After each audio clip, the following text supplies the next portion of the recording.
नमस्कार, मैं एडवोकेट अरुण कुमार तलवार। अब पुलिस आयोग के पीछे काफ़ी टाइम से पड़े हुए हैं और हमारे भारत का जो संविधान है उसमें आर्टिकल जो 14 है 14 वो कहता है इक्वलिटी बिफोर लॉ। अब बिफोर लॉ जब वो कानून के आगे बराबर है तो अमीर हो, गरीब हो, नेता हो, वोटर हो, कोई भी हो, उनको स्पेशल ट्रीटमेंट उनकी पोस्ट के हिसाब से एक लिमिट तक दिया जाता है। और जब वो किसी कानून के पचड़े में फंसते हैं तो फिर कानून उनके लिए अलग नहीं होता है, एक ही कानून सबके लिए है। लेकिन वास्तव में देखा जाए तो धरातल पे ऑन द ग्राउंड ऐसा बहुत कम होता है। आपने देखा होगा कि इतने काजू, इतने बादाम, इतने ये इतने चीज़ें अलाउ हैं इसको खाने के लिए ग्राम के हिसाब से। अब वो जेल में बंद है, उसने कोई अपराध किया है, जब तक वो आरोपी है उसको अलग किस्म का खाना डाइट मिलती रहे। लेकिन जब वो आरोपी अपराधी सिद्ध हो जाता है तो फिर एक नॉर्मल चोर और एक वाइट कॉलर चोर, इनमें कोई फर्क नहीं होना चाहिए। अब धर्म का भेदभाव नहीं होगा, आर्टिकल 14 कहता है सारे धर्म बराबर हैं, सब अपने अपने धर्म का पालन कर सकते हैं, ऐसे शिक्षा का है। अब जो संविधान बना उसका राजनीतिक पार्टियां वोट लेने के लिए इस्तेमाल करती हैं, वो रिजर्वेशन का फ़ायदा उठाती हैं। ये नहीं है कि कानून बन गया तो सब साफ सुथरा हो गया। कानून भी मैले से सन जाता है। अपने ही मैले कपड़े जिसमें दस्त हो गए हों, इंसान उठाने में थोड़ा हिचकता है। लेकिन जो संविधान में फंडामेंटल राइट्स हैं और दूसरी सुविधाएं हैं, जो कुछ कहा गया संविधान में, उसका मुंह जोर से समर्थन सब नेता, सब पार्टियां करती हैं, हम ये करेंगे, हम वो करेंगे। लेकिन 5 साल के बाद फिर वो अपना रिपोर्ट कार्ड बुटा के कहती हैं कि हम ये करना चाहते थे, ये हो नहीं सका।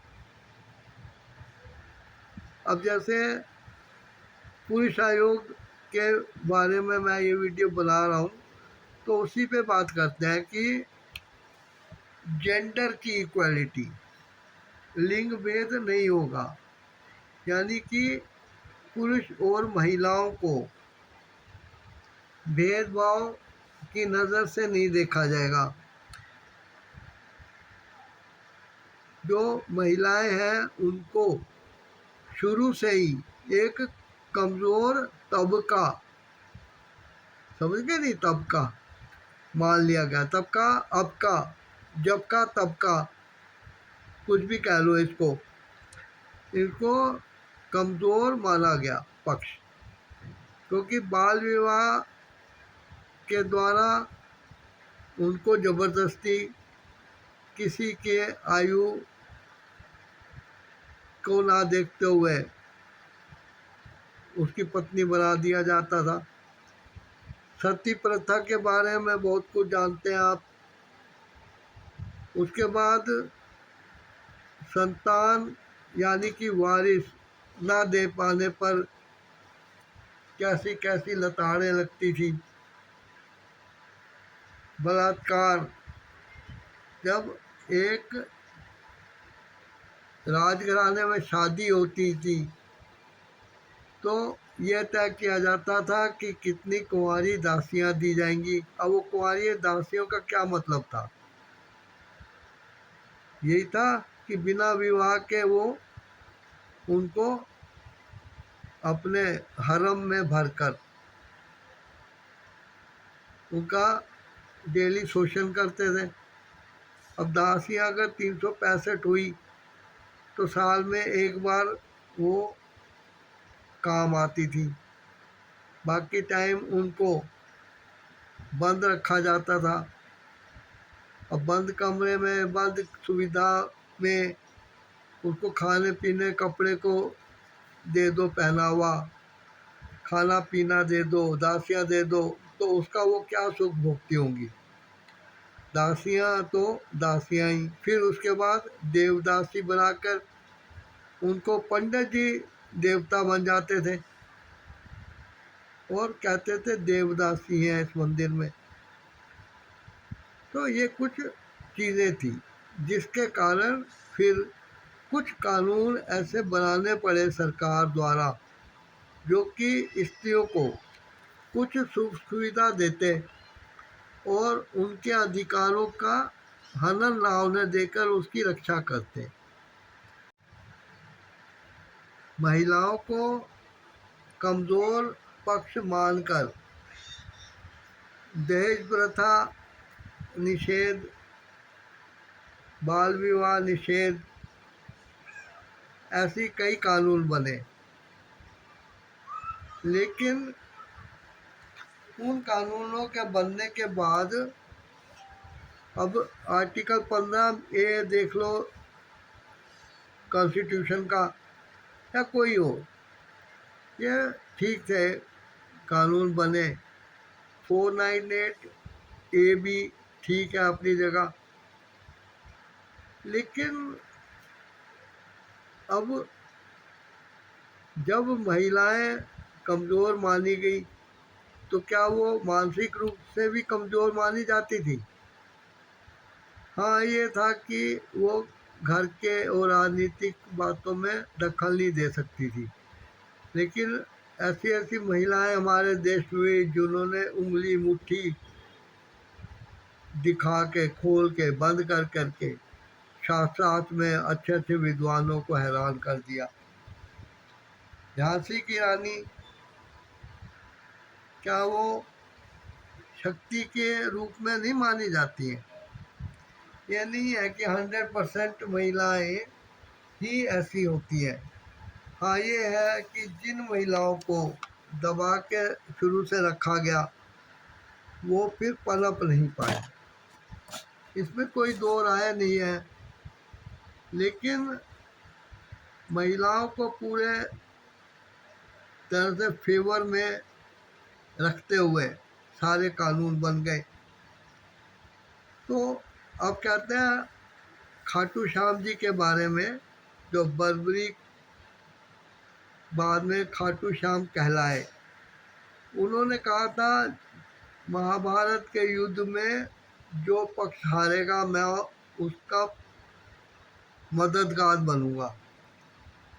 अभी आप सोचिए कि कौरव हार रहे थे, तो अगर बर्बरीक या खाटू श्याम जी कर पाते, श्री कृष्ण भगवान ने उनको रास्ते से हटा ना दिया होता, तब वो क्या करते? वो ये ना देखते कि कौरव पाप के पक्ष में है या पुण्य कर रहे हैं, वो उन्हीं के साथ चल जाते भी तुम हार रहे हो तो मैं आ गया हूँ।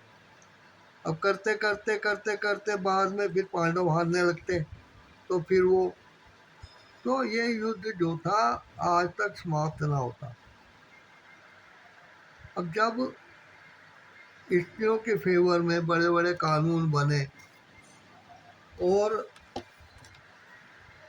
उनकी शिकायत पे वर पक्ष को जेल हो जाती, ये देखा गया। उसके वर के माता पिता यानी कि महिला के सास ससुर देवर और दूसरे ससुराल वाले जेल भेज दिए जाएं।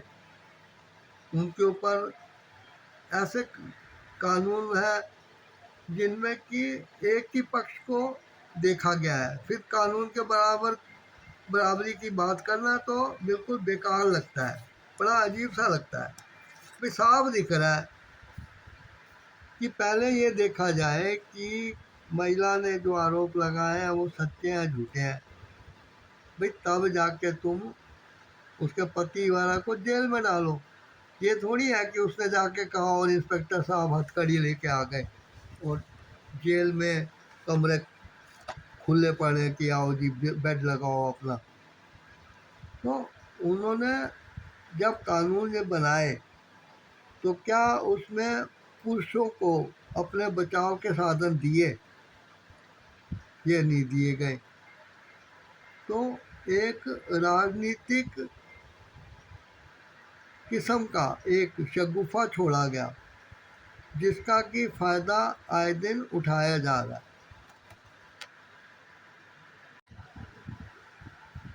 आईपीसी सेक्शन 498A वाला या आईपीसी का 125 जो मेंटेनेंस का है, ये सारे स्त्रियों के पक्ष में है, पुरुष के पक्ष में नहीं है। अब पुरुष के साथ क्या हुआ इसको सिद्ध करना बड़ा मुश्किल हो जाता है, क्योंकि कोई ऐसा स्टैंड लेने लायक कोई ऐसा पॉइंट नहीं दिया गया जिसको पकड़ के पुरुष कहे कि मेरे साथ ये हुआ है। उसको सिद्ध करना पड़ता है।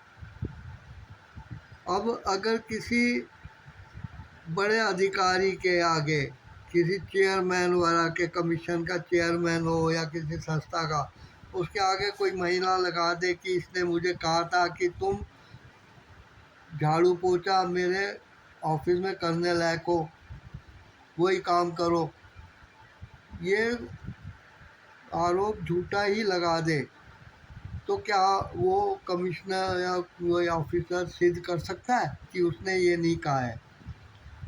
उसके लिए उसको समाज के सामने इंसल्ट महसूस करनी होगी, यहाँ तक कि उसकी पोस्टिंग कर दी जाती है। लेकिन पोस्टिंग कर देने से मामला सुलझ नहीं जाता ना। अब पीछे कीचड़ तो रह जाता है, लहरों में जो पानी में उथल पुथल हुई है वो तो दिखती है। तो इससे क्या होता है, उस पुरुष का क्या कोई न्याय होता है? ऐसा नहीं होना चाहिए। कानून के बराबर कहने का मतलब ये होना चाहिए कि जेंडर बराबर होने चाहिए, महिलाओं को और पुरुषों को। अब एक एक तराजू के पलड़े में रख दो तो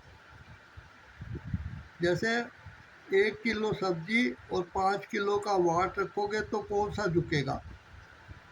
ऐसी स्त्री 5 किलो वाले पलड़े में बैठी होगी और पुरुष 1 किलो वाले में हवा में झूल रहा होगा। इसीलिए पुरुष आयोग की बहुत सख्त ज़रूरत मानी गई। लेकिन बड़े बड़े घाघ और धुरंधर लोग जो इस समाज को चला रहे हैं, वे लोग जरूर इसमें पुरुष आयोग ना बना के कुछ अपना फ़ायदा जरूर देख रहे होंगे, वरना कानून बन जाता। इस चीज़ को समझने की ज़रूरत है। इसलिए पुरुषों को पुरुष आयोग के गठन के लिए आंदोलन लेकिन शांतिपूर्वक ढंग से करना चाहिए, क्योंकि संपत्ति जो है वो देश की है, किसी नेता की या सरकार की नहीं है, अपने देश की है। उसकी रक्षा करते हुए करना चाहिए। Thanks for watching. आप इस चैनल को सब्सक्राइब करिए और वीडियो को कमेंट ज़रूर करिएगा ताकि मुझे पता लगे कि आपके इस बारे में क्या विचार है। Thanks for watching.